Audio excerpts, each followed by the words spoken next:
राजाधिराज श्री सद्गुरुनाथ महाराज की जय।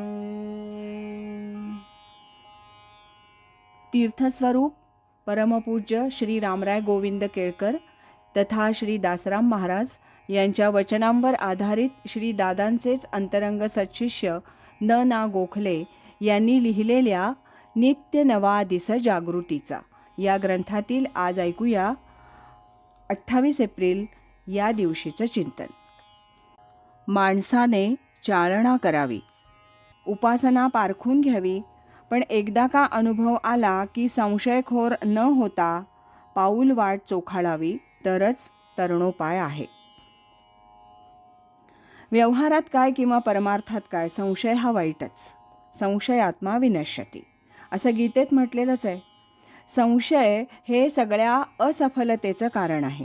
त्यामुळे कुठलीही गोष्ट जमत नाही, त्याच्या विचारातच सगळा काळ व्यतीत होतो आणि हाती काहीच लागत नाही।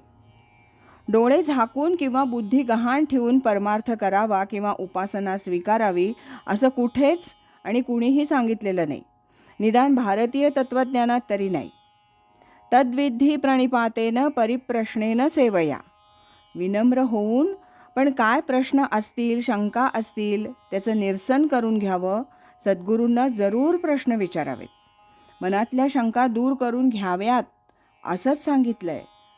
परमपूज्य भाऊसाहेब महाराजांनी काकासाहेबांना नाम दिल्यानंतर 1 वर्षभर घेऊन पहा, पटलं तर चालू ठेवालच, नाही पटलं, अनुभवाला नाही आलं तर सोडून द्या असं सांगितलं होतं। परमपूज्य दादा किंवा पूजनीय अण्णासुद्धा पटलं तर घ्या असंच प्रवचनात सांगत असतात। त्यातलं मर्म हेच आहे की संशय जाऊन मनाला पटलं तरच माणूस त्याचा पाठपुरावा करेल, अन्यथा नाही। अर्थात एकदा गुरुदेवांवर निष्ठा बसली की मग मात्र ती अविचल पाहिजे, हेही तितकंच खरं आहे। प्रज्ञावंत आणि अनन्य त्यासी तात्काळची मोक्ष जाण असं समर्थ दासबोधात सांगतात।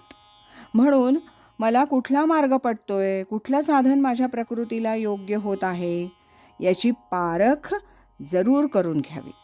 4 लोक सांगतात म्हणून न पटलेली एखादी गोष्ट करू नये, त्यानं बुद्धिभेद होतो।